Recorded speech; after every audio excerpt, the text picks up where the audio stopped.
Hi, so today's video is about a brief introduction of the gynecological history taking. So in this video, I'm going to be telling you about a brief introduction about gynecological history taking, some headings that are important and different from medical history taking, and a few examples of how to ask a question. So, the first heading is general or patient's profile, and in patient's profile, we are going to ask about the name, age, occupation, and the date of admission if the patient is in ward and referred through OPD or emergency. And this is important to ask because this can tell about the extent of the patient's disease. If the patient is referred via emergency, this means that the patient's condition is not very good. So we are going to tell a brief statement of the general nature and duration of the stay in hospital, or when she came to hospital, how was she. So you are going to explain it like this. For example, my patient Alan, aged 34 years old, a housewife, was admitted on 26 November 2021, referred via OPD with the chief complaints. That is our next heading.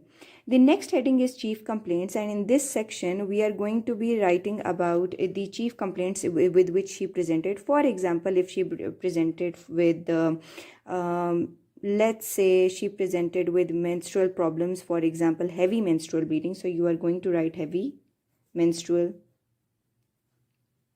bleeding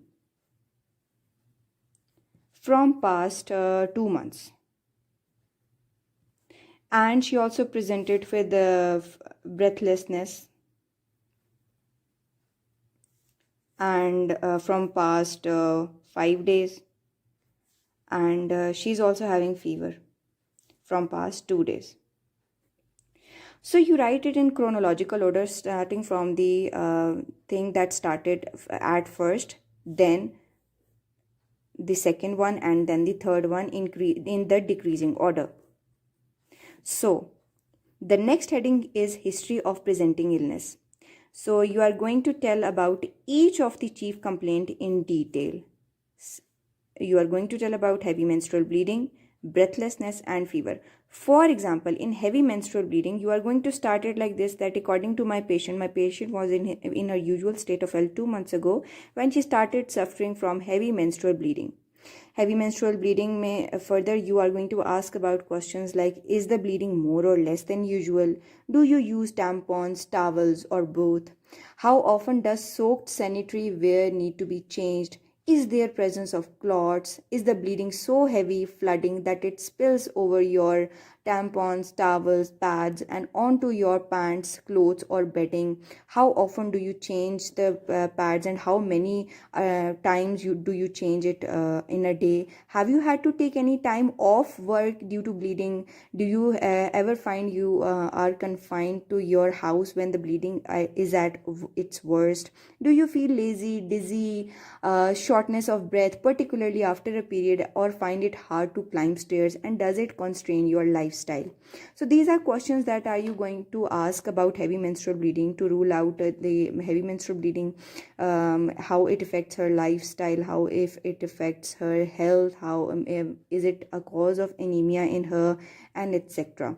And other than that, breathlessness, you're also going to ask about questions regarding that. Is it on rest, on exercise, on walking, on running? Is it associated with some kind of exercise? Is it associated after bleeding, before bleeding, or anything else? And fever, obviously you are going to ask about the duration of fever, when it started, its onset was gradual, its character, whether it is a step ladder, it is continuous, it is remittent, it is intermittent, etc., just as you ask in the medical history.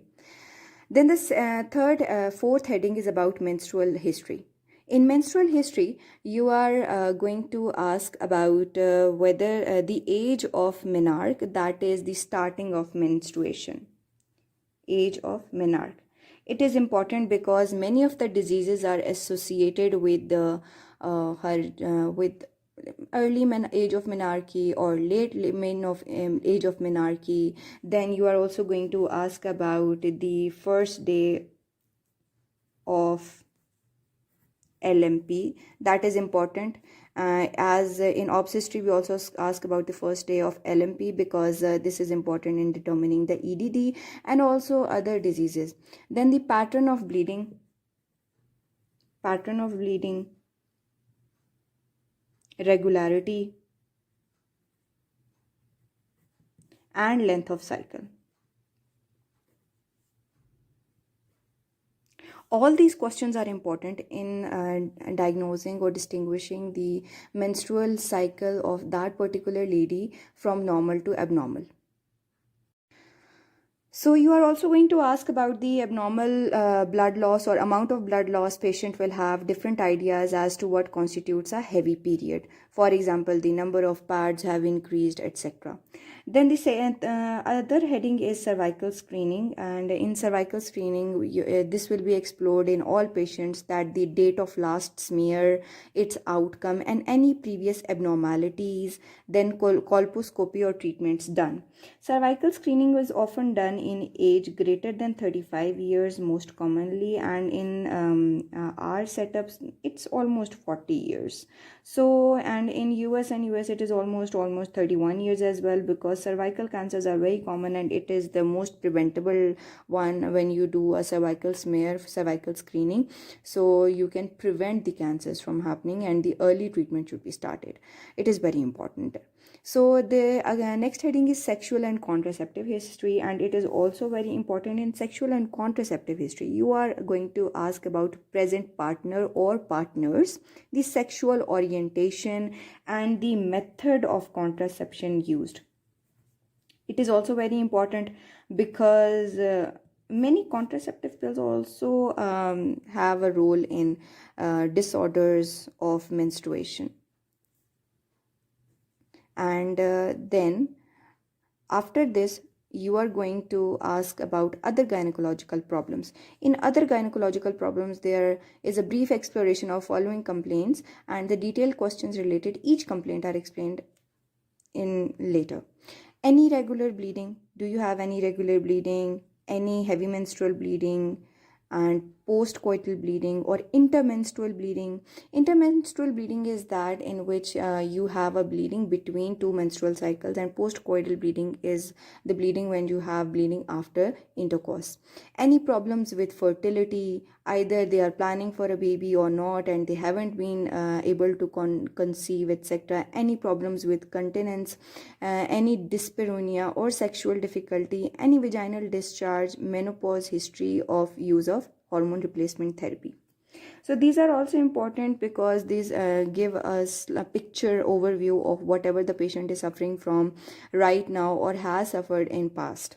Then you are going to ask about past history. In past history of gynecology, you are going to ask about previous gynecological history. This is different from the medical history that we take. In previous gynecological history, this section will include any previous gynecological treatments or surgery happened before.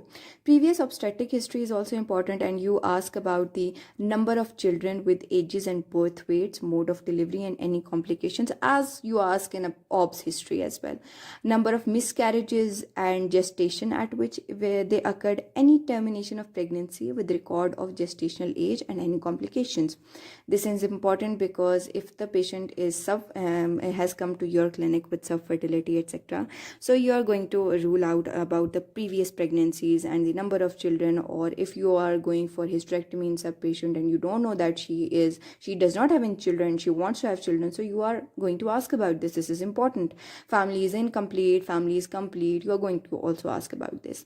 Then previous medical history, you are going to about previous medical illnesses, serious illnesses or operations or surgeries done with dates and admissions and number of days she was admitted for, the treatment she has gone through, and the medications she was given at that time. Then comes the medications and allergies. In medications and allergies, you are going to ask about allergies, including to what and the reaction. For example, some patients are allergic to penicillins, so you are going to ask about it specifically about some food allergies, any other allergies, any drug allergies, etc. Then you are going to ask about current and previous medications tried, because they are almost drugs. For example, a patient is on hypertensive drugs or other, they can have just diuretics. They have some teratogenic effects like ototoxicity, etc., if the patient wants to conceive, etc. And others may have a cause in like subfertility drugs. So you are also going to rule out the drugs she is using, so that there is no other thing. Then is and also some blood thinners are used by hypertensive patients, which can cause heavy menstrual bleeding. Then comes family history, and in family history it is important because family history is important because significant autoimmune diseases can be asked, and cancers and thrombophilias can be ruled out. Thrombophilias there can be heavy menstrual bleeding as well. Then you go for systemic inquiry. The systemic inquiry can also be asked in history of presenting illness, but it's okay to ask in the end as well, so that you cover each and every system, and you do not miss any other symptom or any other specific sign that you were looking for. And it also helps you to gather as many differentials as you can and narrow it down, so that you can particularly go for examination in a specific symptom system. So in systemic inquiry, you are going to ask about the appetite, weight loss or weight gain. For example, in PCOS you gain weight, and in heavy menstrual bleeding you weight loss. And then bowel function, if urogynecological complaint, more detail may be required. For example, constipation in pregnancy, of course, that is in obs history, but other than that maybe some other problems. Then bladder function, if urogynecological complaint, then you may also require a detail, because bladder function, UTIs and etc., they are also important. Frequent urination and etc. can be asked. Other than that, the last heading is socioeconomic history, and in socioeconomic history, you are going to ask about patient's husband, and how many people live in one house, the detail about the house they live in, the rooms, cemented, ventilation, the pets in the house, the which water they drink. This is also asked to rule out any kind of infections in the environment, etc. You are going to ask about the number of earning members, number of dependent members, and how she eats, how she drinks, how she lives, and some about psychological inquiry as well. And then you are going to ask whether she is financially stable or not, or whether she needs any help. And if there is like a treatment that needs a lot of money, you can also counsel her, and also ask her about, also inform her about some funds if you know about anything. And counseling is very important in these patients. So this is about the brief review of gynecological history taking, and I hope it helped you, because this is all I know, and this is the references from the gynecological history taking in 10 teachers. So I hope it helped you. Take care, have a nice day, and please like, share and subscribe to my channel, so that I can be boosted up or have a morale of making new videos. Thank you so much.